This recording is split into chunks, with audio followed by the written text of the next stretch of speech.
अपराध के अंधे किस्से, जुर्म के जज्बाती हलफनामे, क्राइम की कातिल कहानियां, अपराध जगत के सबसे अनोखे अफसाने और हैरत अंगेज और खौफनाक वारदातों की ऐसी सच्ची और खून से सनी तस्वीरें जो आपके रोंगटे खड़े कर देंगी। एक बार फिर कुछ ऐसे अपराधों की दास्तानें दिखाएंगे आपको। तो आइए शुरू करते हैं द क्राइम शो।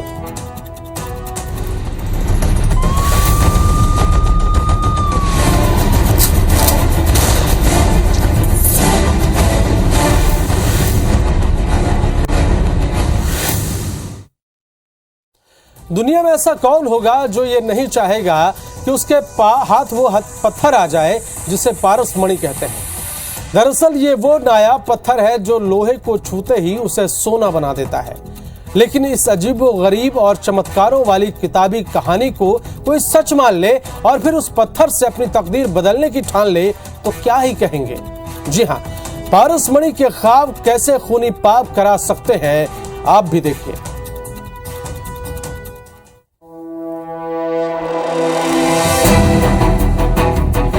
रिमझिम फुहारों के बीच जंगल में हो रही ये खुदाई एक जुर्म का राज खोलने के लिए हो रही है।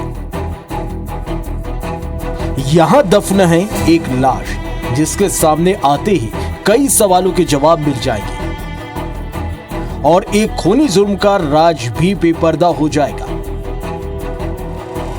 ये तस्वीरें छत्तीसगढ़ के जांजगीर जिले के मुनुंद गांव से लगे कटरा जंगल की है। इस लाश के मिलने से पहले जुर्म की यह कहानी शुरू हुई थी 8 जुलाई की रात को, जब मुनुंद गांव का बैगा बाबूलाल गायब हो गया। दिनांक 9/7/2022 को प्रार्थिया रामवती यादव जो ग्राम मुनुंद की रहने वाली है, वो थाना सिटी कोतवाली जांजगीर आकर यह रिपोर्ट दर्ज कराई कि उसका पति दिनांक 8 तारीख को झाड़ फूंक के सिलसिले में कहीं बाहर चला गया है, जो अभी तक नहीं आए हैं। इस पर से गुम इंसान थाने में कायम किया गया और उसकी जाँच प्रारंभ की गई। बैगा की बीवी ने पुलिस थाने में बाबूलाल की गुमशुदगी के साथ ये रिपोर्ट भी दर्ज कराई कि 8 जुलाई की रात को कुछ लोग घर आए थे और उसे बंधक बनाने के बाद घर में चोरी की वारदात भी की। वे नकदी जेवर ले गए। उसने यह भी एक रिपोर्ट दर्ज कराई कि उसी रात को करीबन 12 बजे कुछ लोग आए थे घर में और वहां से उनके जो सोने चांदी के जेवरात हैं और नकदी 23,000 रुपया को चोरी कर ले गए हैं। इस पर से चोरी का रिपोर्ट भी अपराध कायम किया गया और उसकी विवेचना प्रारंभ की गई। पुलिस बैगा के लापता होने और उसके घर हुई चोरी के बीच का कनेक्शन खंगाल रही थी। तभी उसे पता चला कि बाराद्वार इलाके के लोहराकोट गांव का टेकचंद जायसवाल लोहे को सोना बनाने वाली पारस पत्थर की तलाश में था। वही इसके लिए तंत्र मंत्र कराने के लिए बाबूलाल बैगा से मिला था। उन्होंने बताया कि एक टेकचंद जायसवाल जो लोहराकोट थाना बाराद्वार का रहने वाला है, उसको तथा कथित रूप से पारस पत्थर के विषय में पता चला था, जिसको प्राप्त करने के लिए वह बैगा गुनिया का काम करने वाले किसी व्यक्ति की तलाश में था। इसी सिलसिले में उसकी मुलाकात ग्राम मुनुंद निवासी जो गुम इंसान है बाबूलाल यादव, उससे हुई। टेकचंद ने कई बार बाबूलाल से झाड़ फूंक और तंत्र मंत्र कराया, लेकिन उसे पारस मणि के दर्शन तक नहीं हुए। जब काफी लंबा समय हो गया तो टेकचंद को शक होने लगा कि बाबूलाल उससे झूठ बोल रहा है। बाबूलाल ने उससे दूरी भी बढ़ा ली। फिर टेकचंद ने प्लान बी पर काम करना शुरू कर दिया। टेकचंद जायसवाल है, उसको संदेह होने लगा कि यह पारस पत्थर को ये जो बैगा गुनिया काम करने वाला बाबूलाल यादव है वो खुद निकाल के रख लिया है और हमको नहीं दे रहा है। इस पर से और उसके बाद फिर बाबूलाल यादव जो गुम इंसान है वह इनसे मिलने जुलना भी कम कर दिया, बंद कर दिया। तब उन्होंने दूसरी योजना बनाई कि कुछ और लोगों को शामिल किया जाए और इसको झाड़ फूंक करवाने के बहाने इनके घर जाएं और उसको विश्वास में लें और फिर इसको कहीं बुला के इससे पूछताछ किया जाए। टेकचंद ने अब बालोद के बिरगहनी गांव के मनबोधन यादव से संपर्क किया। उसकी पत्नी शांतिबाई की झाड़ फूंक कराने के बहाने फिर से बैगा का भरोसा जीता। पारस पत्थर मिलने पर करोड़पति बनने का सपना लिए इस वारदात में एक एक कर 10 लोग शामिल हो गए। जिनमें एक महिला भी शामिल थी। मनबोधन यादव है और उसकी पत्नी को बार बार उसके घर भेजे, झाड़ फूंक के नाम पर जाते थे तो उसको विश्वास हो गया। घटनाक्रम में भी दिनांक 8 तारीख को मनबोधन यादव और एक अन्य आरोपियों के द्वारा ही उसको विश्वास में लेकर झाड़ फूंक के बहाने खिसौरा पंतौरा के जंगल की ओर ले गए और वहाँ पारस पत्थर के विषय में उनसे पूछताछ किए। कटरा के जंगल बुलाकर पिटाई करने के बाद बैगा को वहीं छोड़कर आधे आरोपी उसके घर जा पहुंचे और पूजा वाली जगह पर खुदाई करने के साथ पूरे घर की तलाशी ले डाली, लेकिन उन्हें पारस पत्थर नहीं मिला। झुंझलाए आरोपियों ने बैगा के घर से नकदी और जेवर लूट लिए। आरोपी लोग जो मृतक बाबूलाल यादव है उसके घर आए और उसकी पत्नी ने दरवाज़ा खोला तो उसके हाथ मुंह को बांध दिए और पारस पत्थर की खोज के क्रम में उनके जो देवता का स्थान होता है वहां खोदे और अन्य स्थान पर भी खुदाई किए। उनको पारस पत्थर नहीं मिला। बैगा के घर से आरोपी वापस कटरा के जंगल लौटे और 10 दरिंदों ने मिलकर पारस पत्थर नहीं मिलने पर बैगा के खून से अपने हाथ रंग लिए। आरोपियों ने लाश जंगल में फेंक दी, लेकिन दूसरे दिन फिर वे वापस आए और गड्ढा खोदकर बैगा की लाश दफन कर दी। आरोपियों और वापस गए, उसके बाद फिर से पूछताछ किए पारस पत्थर के विषय में आरोपीगण द्वारा। मृतक बाबूलाल यादव ने किसी प्रकार से कुछ पारस पत्थर के विषय में नहीं बताया। तब वे गुस्से में आकर लाठी डंडा और हाथ मुक्के से मारपीट कर उसकी हत्या कर दिए और लाश को वहीं फेंक दिए। दूसरे दिन लाश को ठिकाने लगाने की नियत से कटरा के जंगल में जमीन में गड्ढा खोदकर उसको दफना दिए। पुलिस ने सनसनीखेज हत्याकांड में फॉरेस्ट ऑफिसर के बेटे राजेश हरबंश समेत छवि प्रकाश जायसवाल, रामनाथ श्रीवास, मनबोधन यादव, शांतिबाई, खिलेश्वर पटेल, यासीन खान, तेजराम पटेल, अंजू कुमार पटेल को गिरफ्तार किया। साथ ही उनके कब्जे से हत्या में इस्तेमाल हथियार, लाठी, 3 मोटरसाइकिल और बाबूलाल के कपड़े और जले हुए मोबाइल को जब्त किया। आधुनिक और विज्ञान के युग में पारसमणि के अंधविश्वास और लालच में पाप की यह खूनी दास्तान हैरत में डालती है। राजकुमार साहू, IBC 24, जांजगीर।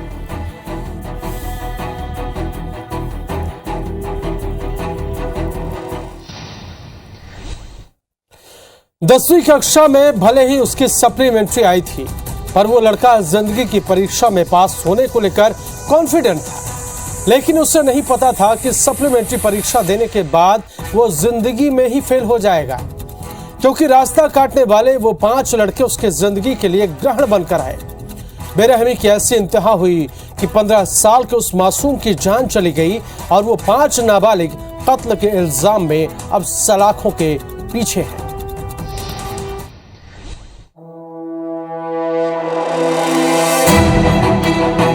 स्कूल में दादागिरी, जूनियर छात्र से दबंगई, सवालों के नहीं दिए जवाब, सीनियर छात्रों का ईगो हर्ट, पीट पीट कर जूनियर का कत्ल।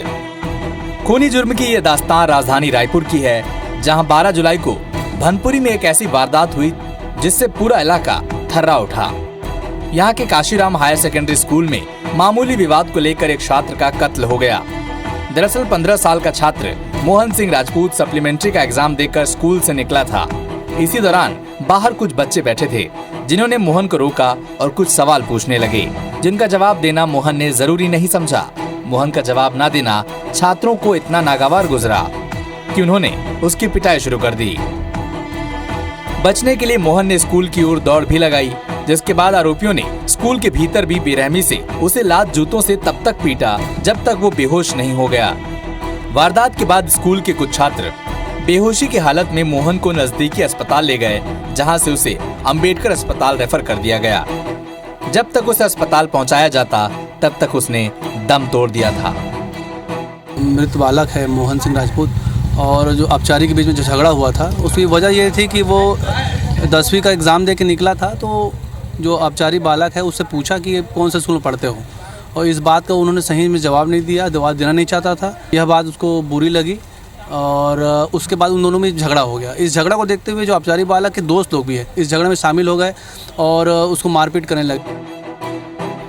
सवाल ये है कि क्या मृतक और अपचारी बालकों के बीच पहले से कोई रंजिश थी या किसी और वजह से एक मासूम को मौत के घाट उतार दिया गया।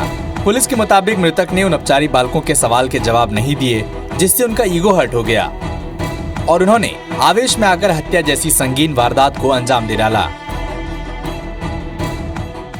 उसके द्वारा बताया गया कि वो आवेश में आ गया था कि उसके द्वारा जो कहे गए शब्दों का उसने जवाब नहीं दिया, पर उसी आवेश में उसके दोस्तों द्वारा भी एग्रेशन में मारपीट की गई थी और मारपीट जो है कुछ ज़्यादा हो गई थी, जिसकी मृत्यु हो गई। हैरानी ये कि मृतक और अपचारी बालकों के बीच पहले न तो कोई रंजिश थी और न ही वो एक दूसरे को जानते थे। बस अचानक मृतक उनके सामने आ गया और उन्होंने कुछ सवाल पूछे और जवाब न मिलने पर 15 साल के मोहन को बेरहमी से पीट कर मौत की नींद सुला दी। दोनों एक दूसरे जानते भी नहीं थे और सामान्य बातचीत थी, पर जवाब देने में जो आदान प्रदान जो हुआ वो हॉट टॉक टाइप का हुआ, जिससे स्थिति निर्मित हुई। पुलिस ने वारदात में शामिल 5 अपचारी बालकों को पकड़ लिया है, वहीं बाकी लोगों की पहचान की जा रही है। मृतक मोहन के पिता बेमेतरा में अंधियारखोर के रहने वाले हैं और रायपुर में क्रेन चलाकर परिवार पाल रहे थे, लेकिन उन्हें क्या पता था कि बेटे की बेहतर जिंदगी के लिए वो रायपुर में थे, वो उन्हें यूं तन्हा छोड़ जाएगा। संदीप शुक्ला, IBC 24, रायपुर। पति रंगीन मिजाज हो और कई महिलाओं से उसके ताल्लुकात हो तो भला कौन पत्नी खामोश रह सकती है। रीवा की रहने वाली वो महिला भी अक्सर अपने पति के अय्याशियों के खिलाफ मोर्चा खोल देती थी, लेकिन पहले तो उसे शक था कि पति के बाहरी महिलाओं से संबंध है, लेकिन बात तब बिगड़ी जब उसे अपनी बहू पर भी शक हो गया। बस फिर क्या था, घरेलू कलह बढ़ने लगी और एक दिन आया जब बहू के हाथों पति ने अपनी पत्नी को मौत के घाट उतारने की साजिश को अंजाम दे डाला।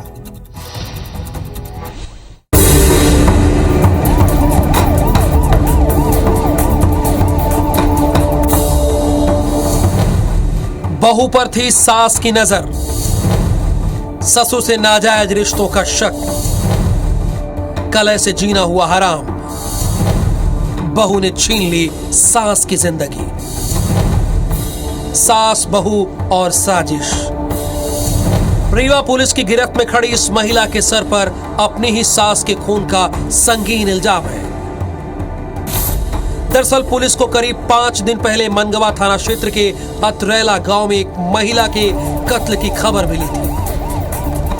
पुलिस मौका वारदात पर पहुंची और पंचनामा कर शव को पोस्टमार्टम के लिए भेजा।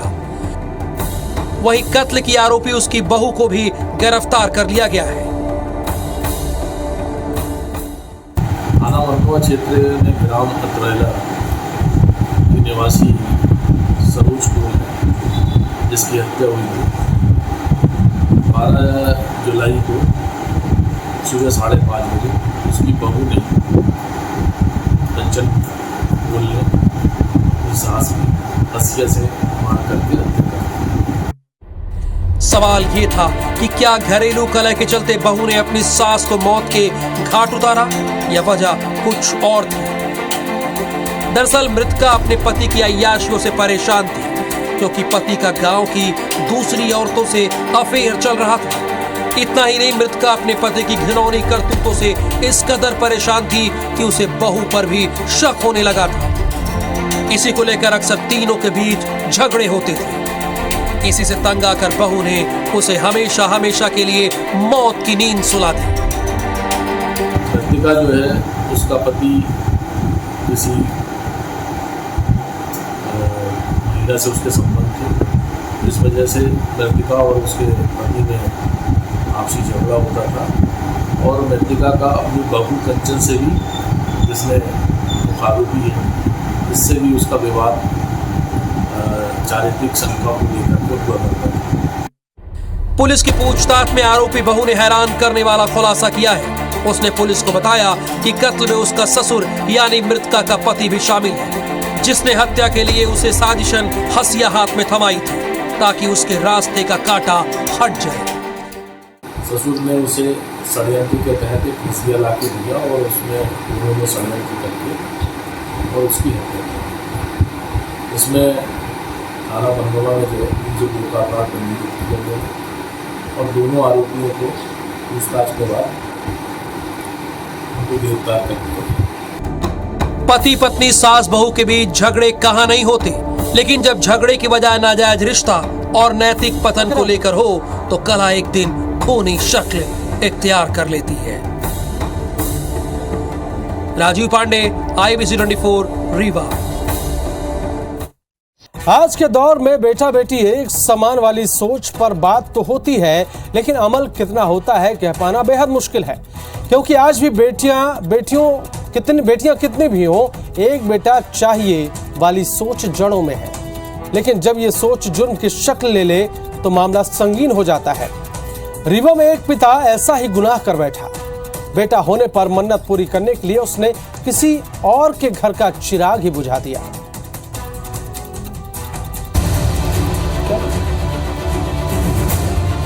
क्या? चरवाहे का कत्ल, मंदिर में मिली लाश, कत्ल की वजह रंजिश या कुछ और। जुर्म की ये दास्तान रीवा जिले के बैकुंठपुर की है, जहां 6 जुलाई को पुलिस को खबर मिली थी कि बड़ौआ गांव में देवी मंदिर के पास एक युवक की लाश पड़ी है। पुलिस फौरन FSL की टीम को लेकर मौका वारदात पर पहुंच जाती है, जहां उसे एक युवक की गला कटी लाश मिलती है। मृतक की शिनाख्त क्योटी निवासी दिव्यांश कोल के तौर पर हुई। पुलिस ने कातिल के सुराग के लिए आसपास के लोगों के साथ ही परिजनों से भी पूछताछ की। इस दौरान पुलिस को एक ऐसे शख्स का सुराग मिला जो मृतक के साथ देखा गया था। दिनांक 6 जुलाई को सूचना प्राप्त हुई थी कि एक व्यक्ति की बॉडी वहाँ पड़ी हुई है, डेड बॉडी। उसको जब पहुँचे हमारी टीम और FSL टीम, सबने उसका परीक्षण किया और उसके पश्चात उसके परिजनों से चर्चा की गई तो उसके दौरान जानकारी प्राप्त हुई कि उसके साथ में एक व्यक्ति देखा गया था। पुलिस ने संदेह के आधार पर क्योटी निवासी रामलाल प्रजापति को हिरासत में लेकर उससे पूछताछ की। पहले तो पुलिस के सामने उसने अपना गुनाह छिपाने की बहुत कोशिश की, लेकिन जब पुलिस का डंडा अपने तरीके से चला तो रामलाल टूट गया और उसने अपना जुर्म कबूल कर लिया। उसने पुलिस को जो कत्ल की वजह बताई वो बेहद हैरान करने वाली थी। जब वो व्यक्ति हमको मिला है और उससे हमने पूछताछ शुरू की तो उसने बताया कि उसने कुछ कारणों से अपने मन्नतें वगैरह मानी थी, उसको चलते हुए एक व्यक्ति की बलि दी है। आरोपी रामलाल ने पुलिस को बताया कि उसकी 3 बेटियां हैं, लेकिन उसे बेटा चाहिए था, जिसके लिए उसने देवी से मन्नत मांगी थी। उसके बाद उसे बेटा पैदा हुआ तो मन्नत के मुताबिक किसी युवक की बलि देनी थी। इसके लिए वो किसी लड़के की तलाश कर रहा था। वारदात वाले रोज मृतक दिव्यांश कोल उसे बकरियां चराते हुए मिला। सुनसान पाकर आरोपी युवक को अपने साथ देवी मंदिर ले गया और कुल्हाड़ी से गला काटकर उसकी बलि चढ़ा दी। हालांकि पुलिस ये भी पता कर रही है कि कहीं कत्ल की वजह कुछ और तो नहीं। अभी प्राथमिक पूछताछ की गई है, इन्वेस्टिगेशन अभी हमारा जारी है। उनके द्वारा दिए गए उत्तरों का हम लोग अभी क्रॉस चेक भी कर रहे हैं कि उनका मूल उद्देश्य बलि था या अन्य कोई विषय था। आरोपी रामलाल प्रजापति तंत्र मंत्र और झाड़ फूक भी करता है, इसलिए 3 बेटियों के बाद भी उसने बेटे की मन्नत मांगी थी। इसके बदले उसे बलि चढ़ानी थी और अपने घर के चिराग के लिए उसने किसी और के घर के चिराग को खूनी फूंक मार के बुझा दिया, जिसके लिए अब उसे ताउम्र सलाखों के पीछे रहना होगा। राजीव पांडे, IBC 24, रीवा।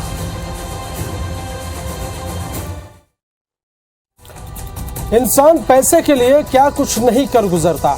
उसे ना तो परिवार की इज्जत का ख्याल होता है और ना ही समाज की फिक्र, क्योंकि उसे तो हर हाल में पैसा चाहिए। वहीं कोई अपनी जरूरतों के लिए पानी पैसे की तरह बहा देता है। बैतूल में उसी पैसों के लिए कुछ लोग वो घिनौना काम कर रहे थे जिसके खुलासे पर एक नाबालिग की आबरू तो बच गई, लेकिन उन सफेद पोशों के चेहरे से इज्जत का नकाब उतरते देर नहीं लगी।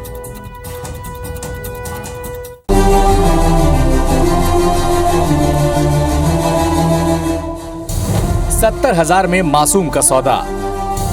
5 आरोपी चढ़े पुलिस के हत्थे। मानव तस्करी का खुलासा। बैतूल पुलिस की गिरफ्त में अपनी सूरत छिपाने की कोशिश कर रहे ये लोग मासूम नाबालिग लड़कियों के सौदागर हैं। जो 60 से 70 हजार में मासूमों का सौदा कर उन्हें बेचते थे। बैतूल में मामले का खुलासा तब हुआ जब अशोक मालवीय नाम के शख्स ने पुलिस के पास पहुंचकर अपनी मौसी सरिता पाटीदार की काली करतूतों की परतें खोली। पुलिस ने अशोक के बताए मुताबिक दबिश देकर आरोपी सरिता और राजेश शर्मा को हिरासत में लिया। पुलिस को एक सूचना मिली थी, एक यहीं के लोकल व्यक्ति अशोक मालवीय नामक व्यक्ति जो टिकारी निवासी हैं, इन्होंने पुलिस को सूचना दी कि एक औरंगाबाद से बच्ची आई हुई है और उसको बेचने के लिए देवास ले जाया जा रहा है। जैसी सूचना मिली पुलिस तत्काल वहां मौके पर पहुंची और वहां पे बच्ची के साथ 2 व्यक्ति मिले, जिसका एक महिला मिली और एक पुरुष।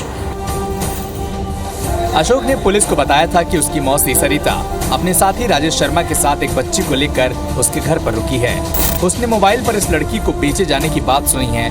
ये लोग लड़की को बेचने देवास ले जा रहे हैं और इनसे पूछताछ की गई तो पता लगा कि 70,000 में औरंगाबाद की बच्ची बेचने के लिए देवास ले जाया जा रहा था। पुलिस ने दोनों आरोपियों से पूछताछ शुरू की तो पता चला कि औरंगाबाद की इस लड़की का सौदा देवास के रहने वाले गजराज विश्वकर्मा से 70,000 रुपए में हुआ था। गजराज ने अपने भतीजे पप्पू विश्वकर्मा के लिए लड़की का सौदा किया था। इसके बाद पुलिस ने ग्राहकों से आरोपियों की बात कराई और पैसे के लेन देन के दौरान सभी को रंगे हाथों गिरफ्तार किया। जो ग्राहकों से इनकी बातचीत चल रही थी उन ग्राहकों से इनकी बात करवाई गई और फिर पैसे लेते हुए वो ग्राहक जो हैं, हमारी जो टीम देवास गई थी उनको रंगे हाथों पकड़ा। जो ग्राहक हैं उनका नाम है गजराज विश्वकर्मा और एक दूसरा है उसी का भतीजा है पप्पू विश्वकर्मा। पप्पू विश्वकर्मा के लिए लड़की खरीदी जा रही थी। पुलिस ने इस मामले में कुल 5 आरोपियों को गिरफ्तार किया है। पूछताछ में पुलिस को पता चला कि आरोपी पहले भी कुछ लड़कियों का सौदा कर चुके हैं, जिसकी जांच जारी है। फिलहाल अभी पुलिस के पास 5 आरोपी हैं और जिनसे फर्दर पूछताछ की जा रही है। और भी ऐसा इससे पूछताछ में निकला है कि कुछ और इन्होंने शादियां और लड़कियों को बेचा है और जो मुख्यतः औरंगाबाद की हैं। और भी इनसे पूछताछ जारी है कि और किन ज़िलों से या और किन स्टेट से इन्होंने बच्चियों को लाके बेचा गया है। पैसे के लिए इंसान कितना नीचे गिर जाता है, ये कहानी उसकी एक वानगी है। किसी की जिंदगी और आबरू की कीमत लगाना ही अपने आप में न सिर्फ गैरकानूनी बल्कि सामाजिक और नैतिक रूप से शर्मनाक है।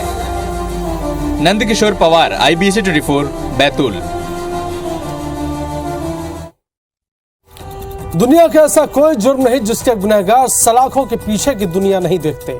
जुर्म की जंजीर में जकड़ जाने की ऐसी खबरों के साथ मैं फिर आऊंगा, लेकिन अभी दीजिए इजाजत। देश दुनिया की तमाम खबरों के लिए आप देखते रहिए IBC 24। नमस्कार।